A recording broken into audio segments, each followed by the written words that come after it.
السلام عليكم ورحمة الله وبركاته إن الحمد لله والصلاة والسلام على رسوله الكريم أما بعد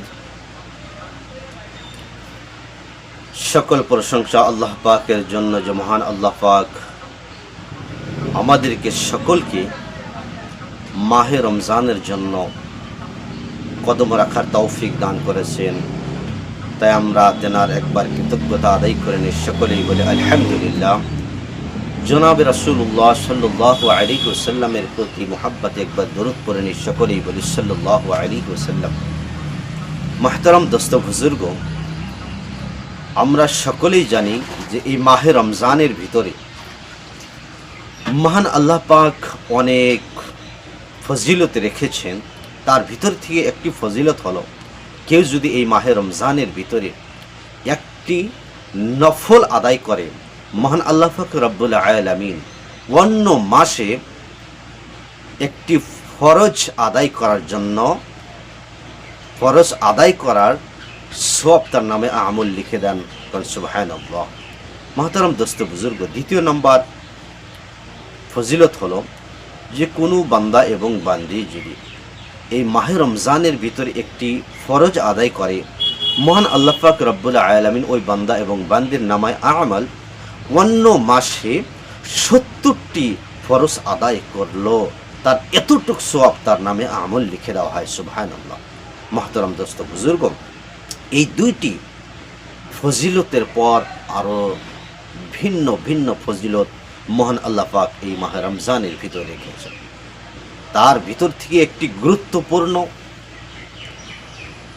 ফজিলত হলো যে আল্লাহ পাক রব্বুল আলামিন বান্দা এবং বান্দি দিগুকে বলেছেন যে তোমরা শবে কদর তালাশ করো। সেই শবে কদর শুধুমাত্র আমরা ভাবি যে 27 রাত, সেটাই শবে কদর না।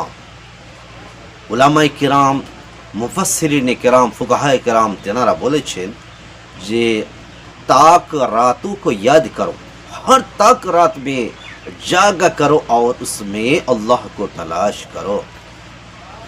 আল্লাহ পাক রব্বুল আলামিনের এই নির্দেশ অনুযায়ী নবী করিম সাল্লাল্লাহু আলাইহি ওয়াসাল্লাম প্রত্যেক বেজোর রাত্রে তিনি ইবাদত করেছেন, আল্লাহর কাছে দোয়া করেছেন, শবে কদরকে তালাশ করেছেন।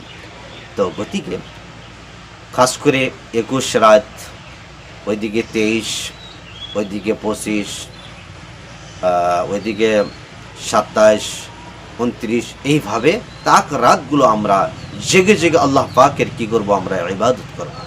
তো মুহতারাম দোস্ত বুজুর্গ, এই ইতিকাফ আসলে বস্তুটা কি? ইতিকাফ হচ্ছে নবী করিম সাল্লাল্লাহু আলাইহি ওয়াসাল্লামের সুন্নাত। এই মাহে রমজানের ভিতরে কমাস কম 10টা দিন ইতিকাফ করা সুন্নতে মুআক্কাদা। প্রত্যেকটা দেহাতের ভিতরে, প্রত্যেকটা মহল্লার ভিতরে, প্রত্যেকটা মসজিদে এটা হওয়া দরকার যে কমাস কম 10টা দিন ইতিকাফ হোক। নবী করিম সাল্লাল্লাহু আলাইহি ওয়াসাল্লাম তিনার জিন্দেগীর ভিতরে প্রত্যেকটা বছর রমজানের ভিতরে শেষের 10টা দিন কমাস কম ইতিকাফ করেছেন। গতিকে আমাদেরও দরকার, যদি আমরা না করতে পারি তাহলে কিন্তু আমরা সকলেই গুনার ভিতরে লিপিবদ্ধ হয়ে যাব।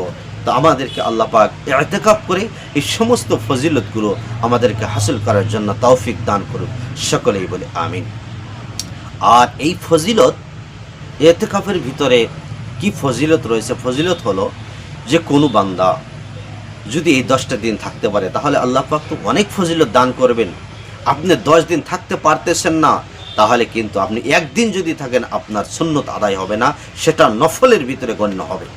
মুহতারাম দোস্ত বুজুর্গ, তো কমাস কম কেউ যদি একদিনও যদি সেই ইতিকাফের ভিতরে বসতে পারে, তার ফজিলত বর্ণনা করা হয়েছে যে জমিন থেকে আসমান পর্যন্ত কতটুকু জায়গা ফাঁকা, অনেক জায়গা ফাঁকা রয়েছে। আল্লাহ পাক কঠিন কিয়ামতের ময়দানে এই একদিন ইতিকাফ করার কারণে তাকে জাহান্নাম থেকে এত দূরত্ব করে রাখবেন যতটুক দূরত্ব এই জমিন থেকে আসমান পর্যন্ত রয়েছে।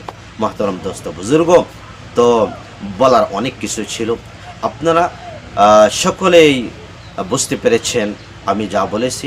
তো ইনশাআল্লাহ আমরা সকলেই আমল করার জন্য চেষ্টা করব ইনশাআল্লাহ। আমিন ওয়া আখিরু দাওয়ানা আলহামদুলিল্লাহি রাব্বিল আলামিন।